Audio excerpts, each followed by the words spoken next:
So my first book came out from MTV. They were at the time a division, still are a division of Simon & Schuster.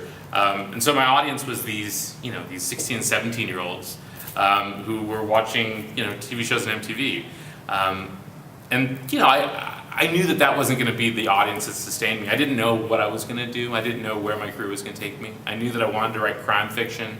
I knew that I wanted to write literary fiction.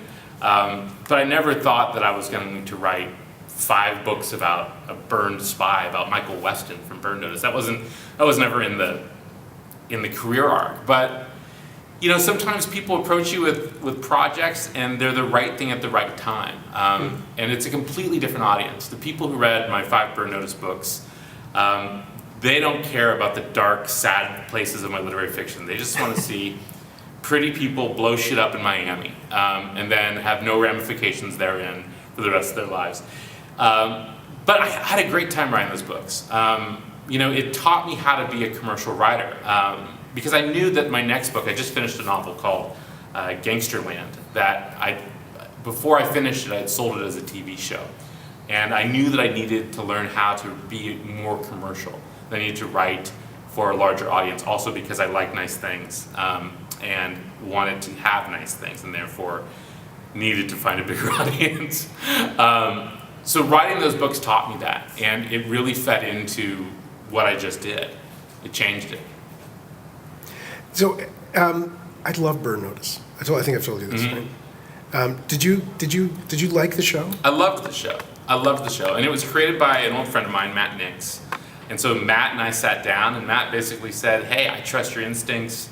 Here's my vision for the show. What's your vision for the books?" And I said, basically, I want to write them like 21st century Elmore Leonard novels in Miami. And he said, "That sounds perfect. That sounds great. Please don't kill anyone off." Perfect. I'm not going to kill anyone. It's a lot of fun to write those books because, I'm not, despite what my body looks like, I am not a former spy or a Navy SEAL. I did a little intelligence work back in junior high, the whole Red Scare period. But to sort of embody a badass for the first time in my life was a lot of fun. I didn't write the books for very long, meaning that each book I wrote for a very short period of time. I wrote them like a screenplay. I would spend 4 months on a book.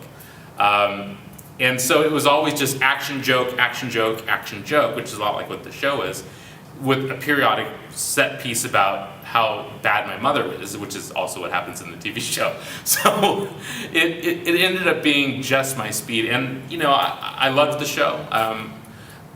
Reading the scripts before the episodes came out was always a little upsetting because, the mystery was gone. Who knew that Michael was really burned by the Martian space aliens? But I guess I can say it now that they're in their 7th season. I don't think the confidentiality agreement's probably up. I hope so. Anyway. All right.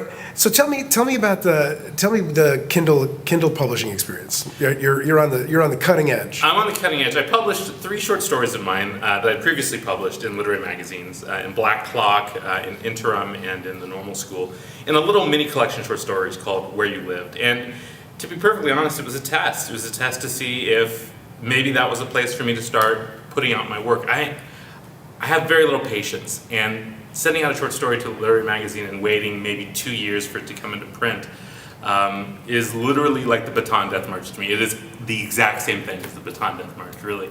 It's a pretty equal equivalent there. And so I thought, let me put this out there and see if people are interested in it. And it turns out people are interested in it. I've sold an awful lot of them.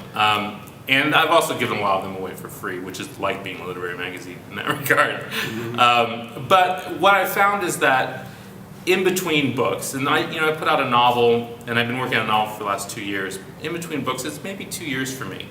And audiences today don't want to wait 2 years to see something new from me. And I thought this is a good opportunity for them, for my readers, to find something that can take them somewhere else for a little bit of time.